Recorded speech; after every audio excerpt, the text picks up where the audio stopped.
Welcome to the series, What Jesus Really Said, a study of Jesus' teachings as they apply to life today by Dr. Gerald Mann. Dr. Mann is the senior pastor at the Riverbend Church in Austin, Texas. Let's join Dr. Mann for more of What Jesus Really Said. You've been here for the last few weeks. You know that I'm doing a series of sermons on the difference between being real and being religious. I got this idea several weeks ago when I was laid up after surgery, and I was flipping across the channels looking at the religious fare on television. And almost everything I saw impressed me mainly with how far what we call religion has strayed from what Jesus called real. Today we're going to talk about what Jesus really taught about revenge, and I want to read to you from the 5th chapter of Matthew, verse 38. This is Jesus speaking. You've heard it was said, an eye for an eye and a tooth for a tooth. But I tell you, do not take revenge on someone who wrongs you. If someone slaps you on your right cheek, let him slap your left cheek too. And if someone takes you to court to sue you for your shirt, let him have your coat as well. And if one of the occupation troops forces you to carry his pack 1 mile, carry it 2 miles. You have heard that it was said, love your friends, hate your enemies. But now I tell you, love your enemies and pray for those who persecute you, so that you may become the sons of your Father in heaven. For he makes his sun to shine on the bad and the good people alike, and he gives rain to those who do good and to those who do evil. Why should God reward you if you love only the people who love you? Even the tax collectors do that. And if you speak only to your friends, have you really done anything extraordinary? Even the pagans do that. What did Jesus really teach about revenge? You have heard it said, an eye for an eye and a tooth for a tooth. Boy, have I heard it said. I hear it said every day in my own heart. You see, I was raised in a family structure where to be a man was to answer every insult. To be a wimp was to leave it unanswered. I was born and raised in Texas. My ancestors on both sides of my family fought in the Texas Revolution. And, you know, Texas is not in America. I mean, they were darn well pleased to have us. We chose them. They didn't choose us. And that's the whole Texas mentality. I have this uncontrollable urge to get even. I pick up the paper every day like you do, and I read where some senseless, brainless idiot has been turned in and out of prison 6 times and murders innocent people. In our own church, we have hundreds of victims of crime. Some of our members have lost their children to murderers. We have dozens of women in this church that I know about that were abused sexually by their fathers and their grandfathers and their brothers and their uncles, and it's epidemic. We're just now beginning to learn. I read the other day where 25% of the women over 30 years of age in this country have been sexually molested by somebody in their immediate family. Yeah, my blood just boils, especially when I think about the people who've wronged me. I just have this great urge to get even, and here comes Jesus saying, don't take revenge against people who hurt you. What are we going to do with that? What are we going to do with it when there's Saddam Husseins in the world and Idi Amin's? What are we going to do with it when there's crime in society? Are we going to stop punishing criminals? Was Jesus just some kind of idealistic wimp when he taught this? I mean, we've given this passage lip service, but how many of us really live by it? I mean, I don't know any group of professionals in society who like to get back at each other better than preachers do. We just use velvet violence, that's all. What are you going to do with this? Well, I want to do 2 things with it today. First, I want to talk about what Jesus did not teach in this passage. Then I want to talk about what he did teach in this passage. First, what he did not teach. He did not teach that society shouldn't defend itself, both within and without. It is society's business, the state's business, to maintain order and to protect the innocent. Jesus submitted himself to legal authority. He even submitted himself to capital punishment. There may be some good cases made against capital punishment, but don't use this scripture as many do, because that's not what it's about. We have a right to protect order, and we have a right to protect border. Jesus did not teach that justice within society is wrong. I think what he did teach is that justice and vengeance are not the same thing. See, there are many of us who think that vengeance is justice. What's the difference between justice and vengeance? Well, I like what Dorothy Sayers, the old British writer, said. She said, you can tell the difference between justice and vengeance. The vengeful person has a warped malignancy in his voice and face. His fury is without restraint. He would rather evil not be cured at all than have it cured without some violence.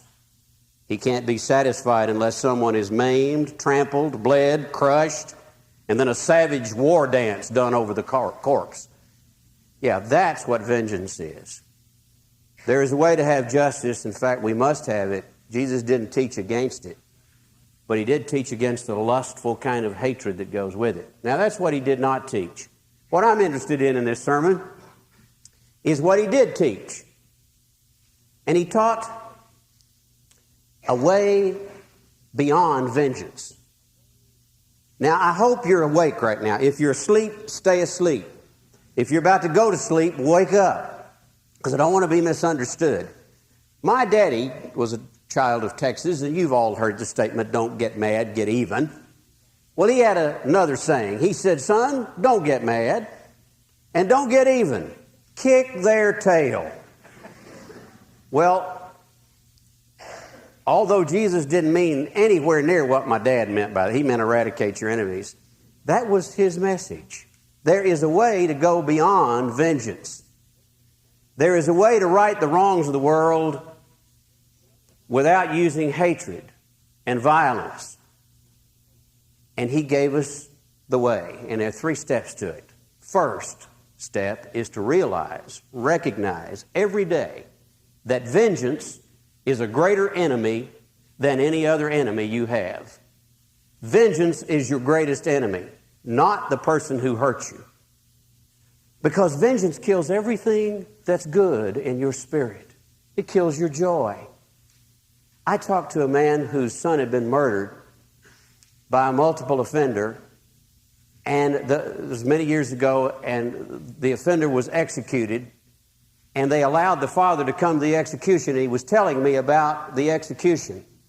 And he said, I went there expecting finally to get some justice. And he said, I sat there and looked through the glass as they strapped him in the chair and they put the bonnet on his head. He said, I even saw the smoke come out of his ears. And he said, I immediately felt this surge of glee. Finally, my son had been avenged. He said, but before I got out of the parking lot, the glee had gone, and there was nothing there but emptiness. And I began to look around and say, where is my son? And he said, I have not had a day of joy since. Vengeance takes away your joy. It might give you some glee, but it takes away your joy. And vengeance also takes away your creativity. Somebody said, vengeance takes away the productivity of your middle years and crowns your old age with bitterness. I've been to many a nursing home and visited with many of an elderly person who has spent their whole life and all they have left is to dwell and to feed upon some wrong that was done to them. And they are shriveled up, imploded, tied up in their own hatred. So vengeance harms you. It's your great enemy. It's your enemy also because it only makes evil grow. You knock out my eye and you make me mad and I knock out your eye. Then you knock out my other eye and then I knock out your other eye. And then we're wandering around with our swords in the dark and we cut each other's heads off. And we're both dead. But evil, the sum total of evil is greater than it was when we started. If you use evil to defeat evil, evil only grows. Somebody says, if in order to defeat the beast I become the beast, then bestiality wins.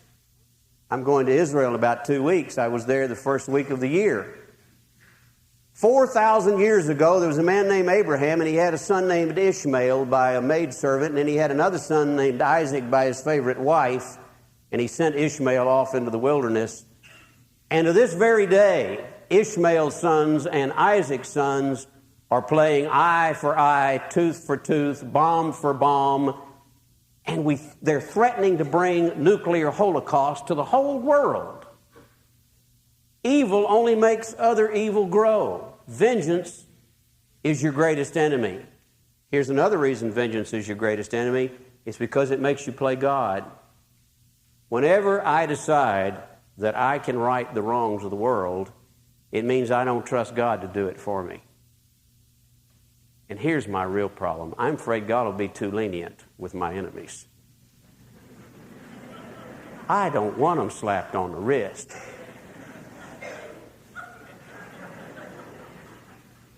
When you take it upon yourself to avenge the wrongs, you're playing God.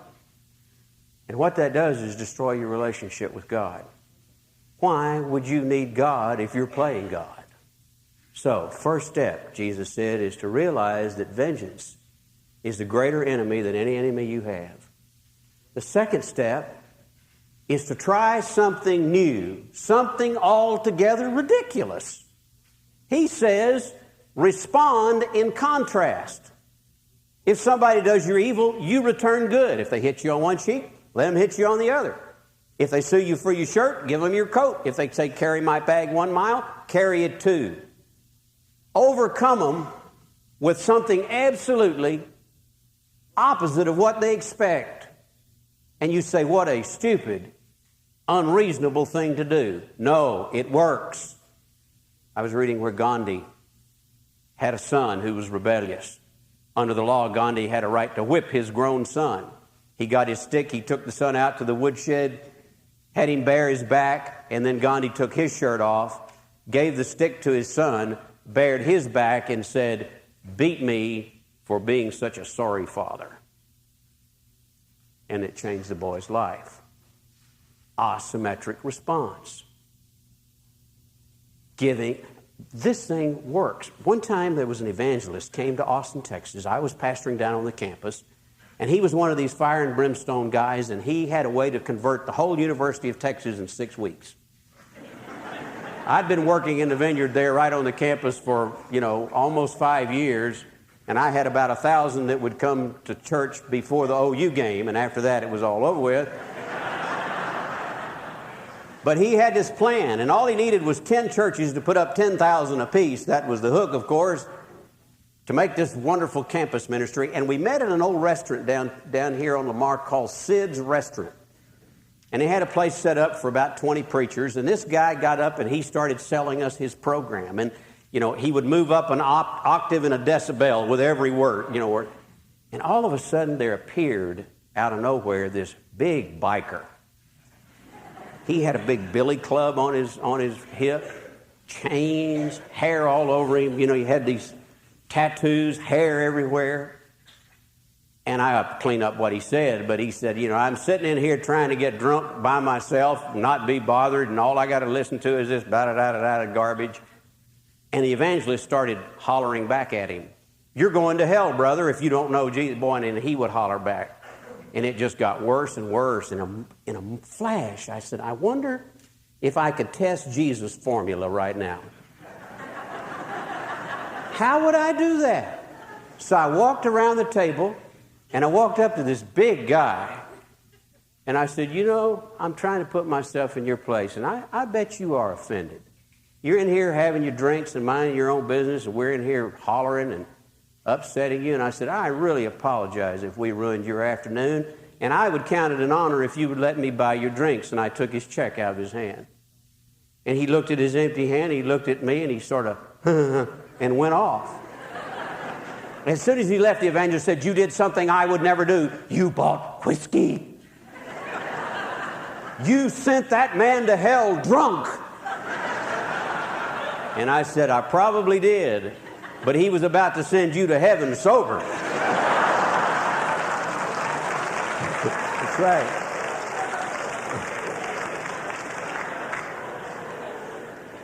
It works in your marriage. You try it. If you don't think it works, you try it. Jesus was not some idealist. He was a realist. At some point, to stop the vicious cycle of evil, somebody has to say, I'm not going to return hurt for hurt. Anwar Sadat did it. After 4,000 years of enmity between Egypt and Israel, he did it, and they've been at peace for 20 years. It will work in your marriage. Don't return evil for evil. Try that. The third step, Jesus says, is try something else. Try what I call the magic of mercy. Try the magic of mercy. What is the magic of mercy? The recurring theme throughout all of Jesus' teachings and in the Sermon on the Mount where we read a moment ago was that if you want God to fill you up with mercy, if you want to feel clean for the things you've done, if you want to be merciful, then be merciful. Give mercy. And something magical happens to your need for forgiveness. I was reading about a remarkable woman named Zelinda Dorcas. Her son was killed. He went to a convenience store and he interrupted a robbery and was just shot dead on the spot. And she became fiercely committed to having the perpetrator executed and got the death penalty, and he was on death row. And the more she fed on her hatred and resentment, she almost became insane. And she finally came to the decision that she had to go and meet the man who had killed her son. I won't bore you with the long story except to say that she got to know this guy over a long period of time. She went to the governor and asked for his sentence to be commuted to life, and it was. What's most important is the interview. At the end of the interview that I read about her, she said, I came to the place where every time I thought about this man who killed my son and hated him, my own sins would come up into my consciousness. All the way back to my childhood, the slightest little thing I had done wrong. Every time I hated him, that would come to mind. She said, I almost went crazy with the guilt of what I had done when I focused on the guilt of what he had done. And she said, you must understand, I did not forgive him for his sake. I forgave him for my sake. There is magic in mercy. If you don't believe it, try it. There are people sitting here today who've been carrying grudges for years against your father, your mother, your brothers. They may all be dead.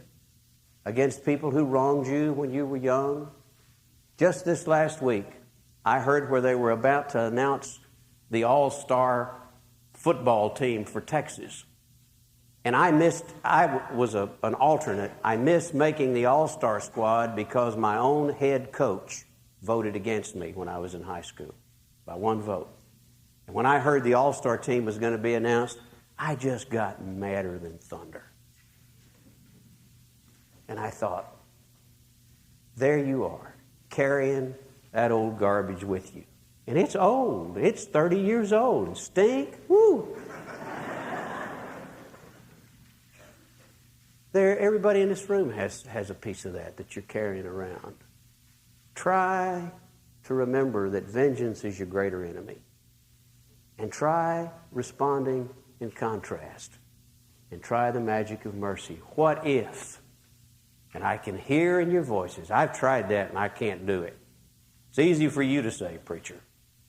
What if you can't do that? What if you've tried your dead level best and you still are holding on to it? You can't let it go. You've let it go, but it won't let go of you. What do? There are people who are there in that place. And I want to send you away from here feeling guilty today. I want to give you a hand of help. And here it is. Confess that to God. God, I hate this person, and I can't let it go. Or it won't let me go.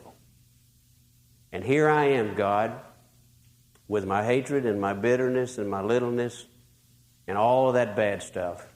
I just offer that up to you. The people who find the courage to do that find another kind of magic. They find the grace to be different than they've been before. That works for me. I hope it works for you.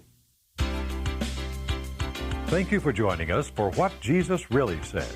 For information on other audio tapes or books by Dr. Gerald Mann, please call 1-800-388-9500 or write to Gerald Mann Ministries, Post Office Box 160-100, Austin, Texas 78716. You can now select the next tape in the series, What Jesus Really Said.